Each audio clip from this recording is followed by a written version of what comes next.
Namaste.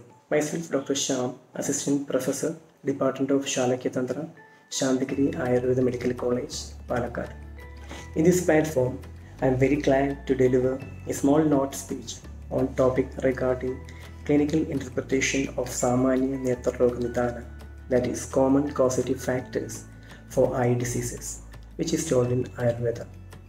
It is said that Sarvendriyana Nayanam Pradhanam, that means among all sense organs, eye is said to be Pradhan Indriya, that means the prime organ. Eye is the most important and the most complex structure of the human body. So a special care and protection should be taken by us to protect the eyes. In Ayurveda, the way of diagnosis has basically two components, mainly Roga Pariksha and Rogi Pariksha. Among them, the Roga Pariksha gives the detailed knowledge about a disease, starting from the etiological aspects to the actual manifestation of the disease.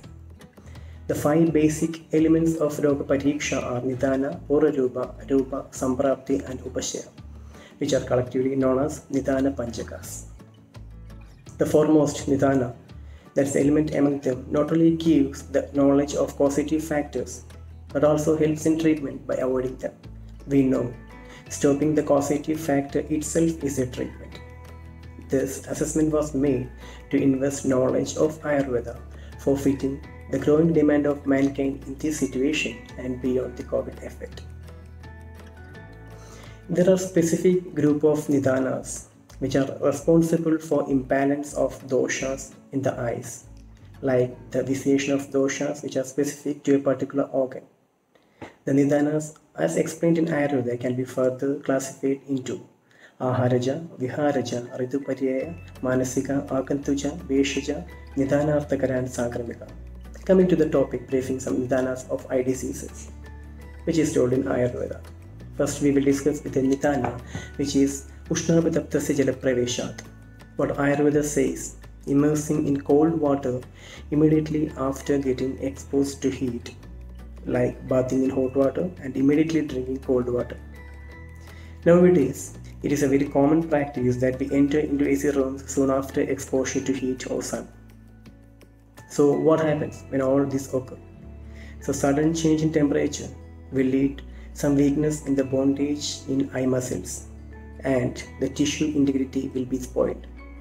Also, there will be serum electrolyte imbalance and the variation in temperature causes circulatory disturbances.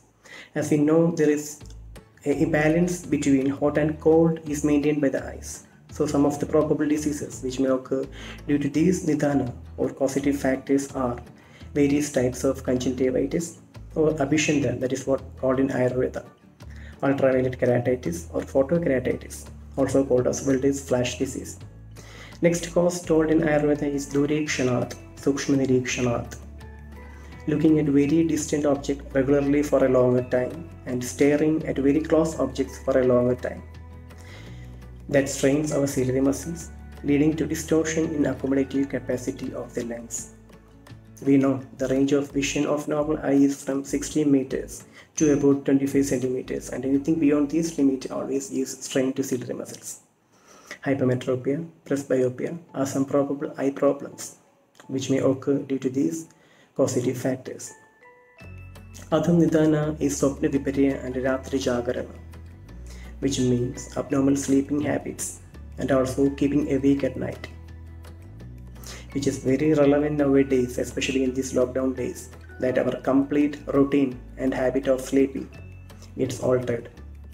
Well, what will happen to our eyes? Keep in mind that this may lead to decreased oxygen supply to the brain that causes loss of cognitive abilities and involuntary covering of ocular muscle that further leads to excessive stress to the ciliary muscles, which finally ends up in accommodation defects. Stye, puffiness in the periorbital areas, a condition called as nystagmus, where the eye makes repetitive uncontrolled movements. Then dry eye, epiphora, etc. are some probable eye disorders which may occur due to these causative factors. Coming to next is Prasakta Samrodhana, that means continuous weeping for longer duration. What will happen to eyes when we do continuous weeping for longer duration? It causes stimulation of lacrimal glands and thereby secreting more fluids that may wash off the nutrients, and the bacteriostatic activity of conjunctival sac. Finally, conjunctival sac and the lacrimal apparatus lose its defense mechanism against diseases. Some probable diseases which may occur due to these causative factors are cirrhosis and diseases of lacrimal apparatus.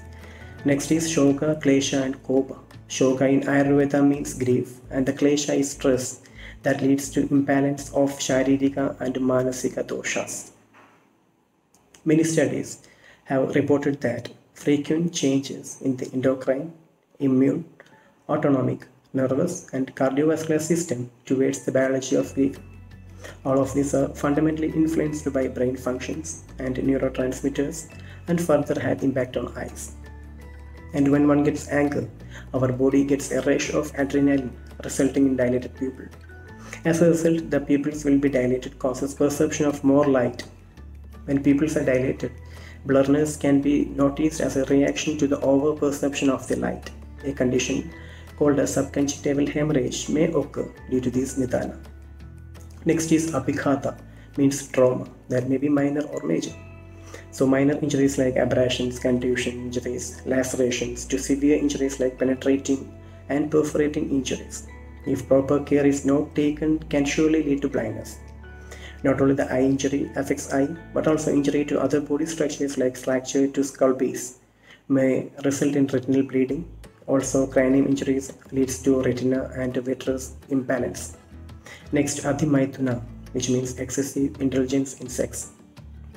So, excessive indulgence in sex will lead to dhadukshaya, that is, depletion of bodily tissues. These studies have revealed that there will be decrease of estrogen and androgen levels if one indulges in more sex. Further, some studies have proved the presence of receptors in epithelial cell of lacrimal gland, meibomian gland and conjunctiva, which causes meibomian gland dysfunction, tear film instability and disturbs the regulation of immune system. It may also alter the secretory function of lacrimal glands. And the probable diseases which may occur due to these causative factors are some infective eye diseases like CVR, which is also called as cytomegalovirus retinitis, sunken eyes, which is seen in HIV infection. Coming to the next nidana, Shukta Aranala Amla Nishevana, which means intake of more alcoholic beverages. Shukta and Aranala are Santana Drivyas according to Ayurveda. That means those drugs produced by fermentation.